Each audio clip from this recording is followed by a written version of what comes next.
បាទអនុញ្ញាតជំរាបសួរបងប្អូនណាថ្ងៃនេះស្តុកថ្មីបងប្អូនជាប្រភេទ Suzuki Crystal បងប្អូនណា Suzuki Crystal ពេលម៉ូតូសាំងនេះបងប្អូនណាឥឡូវយើងទស្សនាមកជុំសិនបងប្អូនសម្រាប់គ្រឿងស្អាតបងប្អូនណាស្អាតដៃជើងរៀបចំរួចរាល់អស់បងប្អូនតោខាងផ្ទះលេខ2បងប្អូនណាលេខពុនត្រឹមត្រូវបងប្អូនណា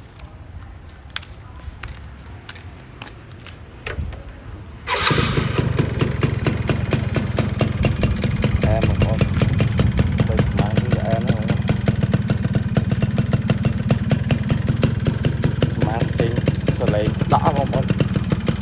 សិនជា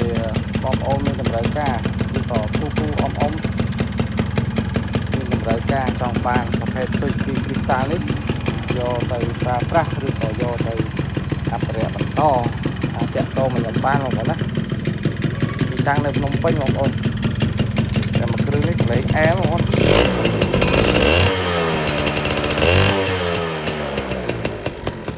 ព័ន្ធមួយកុំព្យូទ័រសាំងឲ្យនៅដំណើរការទាំងអស់បងប្អូនគីឡូគេ10000ជាងបងប្អូនអបដៃផ្លេអីគឺ